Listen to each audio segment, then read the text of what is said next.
It's time now for Focus. Since becoming US President, Donald Trump has taken a needle and done his utmost to unpick the patchwork of policies that the Obama administration had stitched together.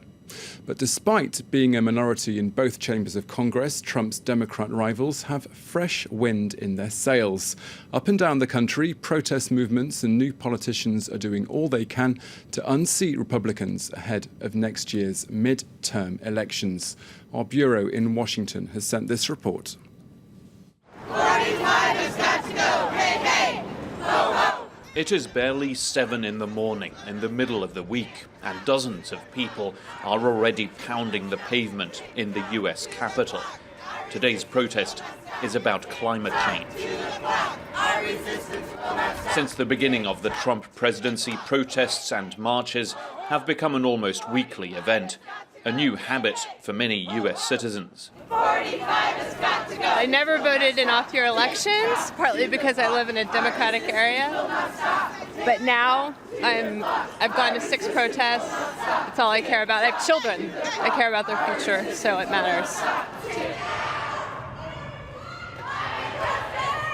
After a first, almost habitual stop these days in front of the hotel bearing the name of the US president, the marchers head to the Environmental Protection Agency. Groups large and small have sprung up since the inauguration. Theirs is a newfound will to denounce the president's moves on foreign and domestic policy. And an engaged citizenry needs signs. Drew Schneider can help. The most popular sign we have is the Glad You're Our Neighbor sign, and I think that's great. It's a really positive message. But people are also picking up Sanctuary City signs because they want to send a message. Resist obviously makes a lot of sense when you want to be very strong in your messaging. And then Love Lives Here has also been popular, and that's a very positive message as well. It's kind of hard to argue with any of those. Their idea quickly took off.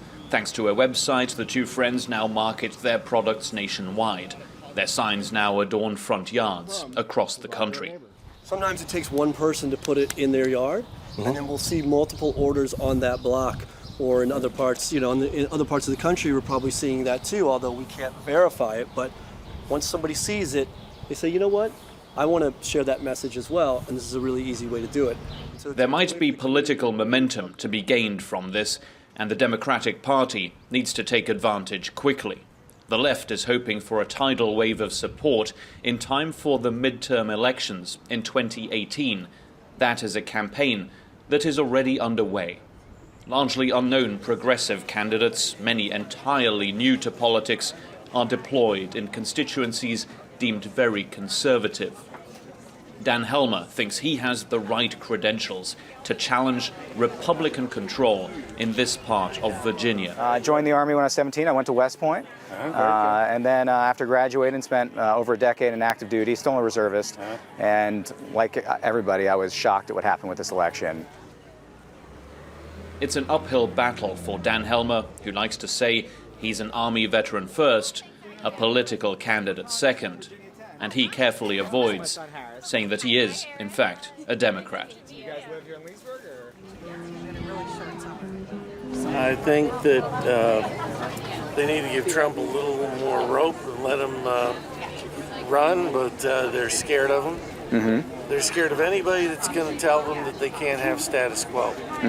Yeah, I think we need a change. I think we need a change that's positive. I'm not sure he's bringing positive change right now. Well, the problem is I don't see where the liberals have a positive change in mind either. All right, yeah, so we're going to come out here, go down a little bit. In the same state, in another district held by a Republican, Dante Tanner has decided to try his luck in the local Virginia House race. I'm running for office. Just wanted to tell you a little bit about myself. He is also a military veteran who is trying to ride what may or may not end up being a wave of disappointed Republican voters. Here, too, a difficult task awaits this Democrat. I'm tired of all of the concerns that aren't really issues, like gay rights, abortion issues. Nobody cares. Tanner is a political novice who is bucking the trend of making the current US president the centerpiece of his campaign. He says he prefers to talk about his direct opponent. But the reality is that every election, large and small, is expected to be a referendum on Donald Trump from here on in. Hopefully you're voting for me. I would love to vote for you. Cool. We absolutely detest the current president. I don't even want to say his name. On the local level, Democrats aren't having too much trouble finding new candidates willing to take on their Republican opponents. Nationally, it's early days still, but the search is already on for the man or woman who could unseat Trump in the year 2020. Philip Crowther and Gallagher Fenwick reporting there from the US. Well, for more, I'm joined here on set by Anne Kratz, an historian and specialist in international affairs. Thank you very much for being with us here on France 24 at this hour. First of all, just how dangerous is this left-wing grassroots movement for Trump and the Republicans? Well, it's a little bit hard to say. First of all, I might object, just for the sake of being the devil's advocate a little bit, to the word left. You know, left in the United States doesn't mean the same thing as leftist in France. But anyway, the people you see out on the street are largely preaching to the converted already. So in a sense, you have an idea of how important they are. How dangerous are they for the House seats that are going to come up in 2018, for the senatorial seats, and later on for Trump? Well, we were all, I mean, some of us were hoping that they would have been extremely dangerous when the Georgia election took place, which the Democrats were absolutely certain they were going to win. They even threw money at the problem, you might put it that way. And it was a very sad and hurtful defeat for them.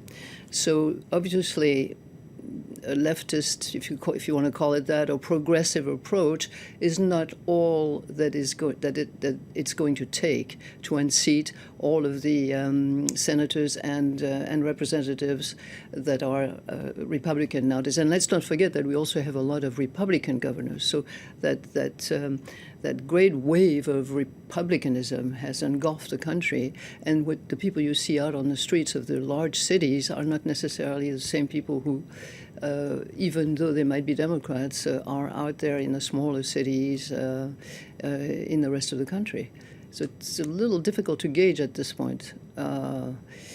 Let's hope that, as your reporter says, that there will be enough Democratic candidates to try and unseat the House seats that are up for grabs in 2018. But as we saw in the reportage, if I may go on with that line of thought, as we saw in the reportage, it is difficult for Democrats to introduce themselves as Democrats. The two people we saw prefer to introduce themselves as veterans, an unimpeachable position. So in parts of the country, Democrats really have a bad name, and that's the reality of it. Well, presumably, as Donald Trump attacks more and more and tries to unpick more and more of his predecessors' work, these protests and this whole movement will gain in strength. Well, one hopes so, and one, of course, has seen in the last few days that even some of the Republican senators whose votes are indispensable to pass the repeal, as it were, of the Obamacare are having cold feet because their constituencies don't agree, even though those constituencies are Republican as well. So that, paradoxically, the danger comes more from that Republican side than from the Democratic side, paradoxically. You mentioned a little earlier that election defeat in Georgia last week. That defeat has kind of thrown the Democrats into chaos, and many are questioning the party's leadership and their strategy. Exactly. That is really the key point. There is really no person to lead the Democratic Party at this point. I mean, for example, Nancy Pelosi, who's the leader in Congress, is being attacked on all sides, and sooner or later she will probably have to go. And there was recently a big fight for the administrative leadership of the party, which really doesn't mean all that much. But we saw that even there was a big fight. And nobody has emerged with a vision that could lead the Democratic Party back to power and that could inspire the Democrats throughout the United States.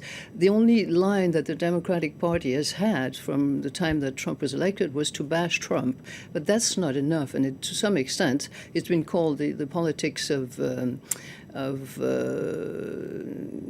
despising the other, and that has been counterproductive in some quarters. So it is incumbent upon the Democratic Party to come up with someone new,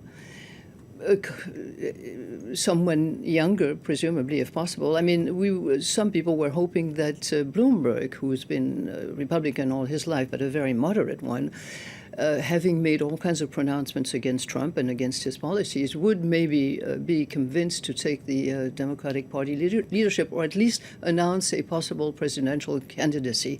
He hasn't jumped the gun yet. And so it's hard to tell who else is going to come up, but someone is going to have to emerge in the next few months if we are, or if they are, to challenge Trump with any chance of success. And very, very briefly at the end, many of these new politicians that we've seen in this report, many of the new Democrats, are very inexperienced. Is that a problem? Well, it doesn't have to be a problem in the United States, as the tradition is to always give a chance to someone new, and people don't like to look back. And but at this point in time, when the Republicans have everything sewn up so well, as I said, governors, representatives, and senators, if you don't have anybody who's experienced in motivating the voters and in managing the difficulties of swaying some entire counties or cities to gain victory, that is a bit of a problem. It's not quite like in France. In France, all they have to do is go to the National Assembly and discuss new laws. In the United States, you also always have to contend with the states as well as the federal entities, and that complicates matters a bit. Okay, Anne Kratz, thank you very much for being with us here on France 24. You're welcome.